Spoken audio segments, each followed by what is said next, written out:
So if we want to know what Muhammad looked like, we'll have to go through some of the descriptions of his appearance found in the hadith.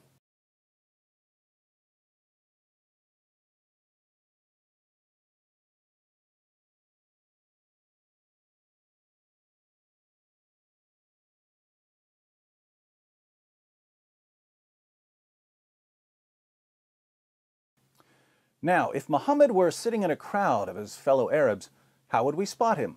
Sahih al-Bukhari, number 63. Narrated Anas bin Malik, while we were sitting with the Prophet in the mosque, a man came riding on a camel. He made his camel kneel down in the mosque, tied its foreleg, and then said, "Who amongst you is Muhammad?"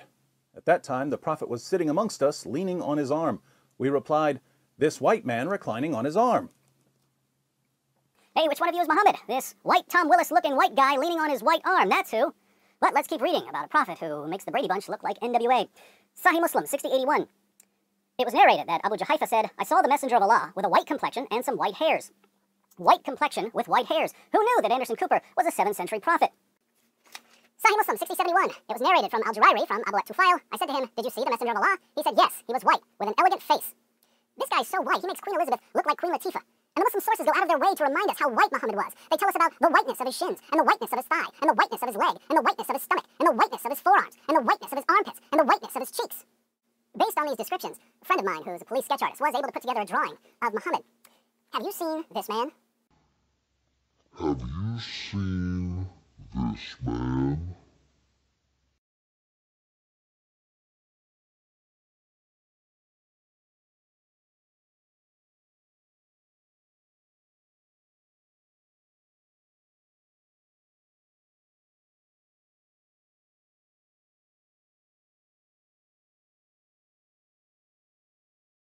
And so Anas bin Malik has given us one of the most explicit descriptions of the Prophet sallallahu alaihi wasallam. And this is found in the Shama'il of At-Tirmidhi. Anas ibn Malik says that the Prophet sallallahu alaihi wasallam was neither very tall such that he stood above the crowd, nor was he short such that he would be ignored. He was in the middle.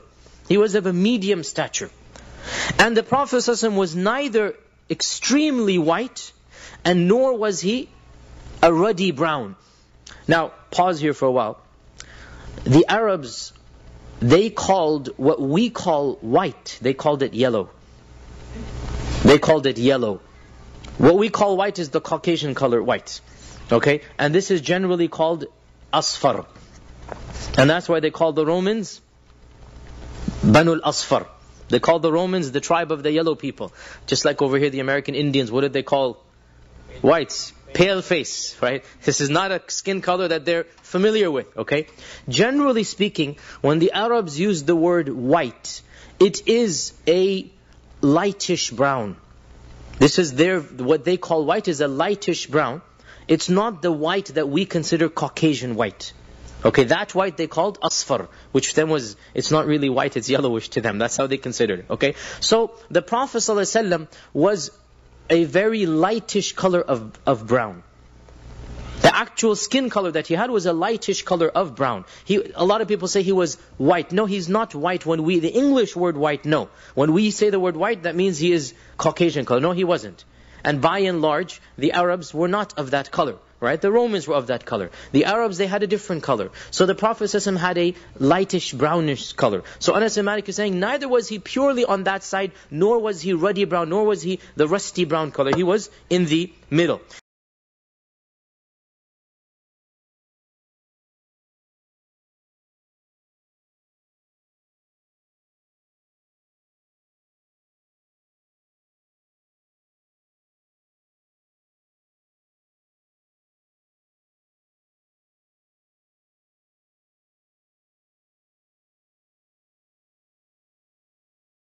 I've managed to squeeze this 240 pounds of awesomeness into the only garment in my wife's dresser stretchy enough to hold it.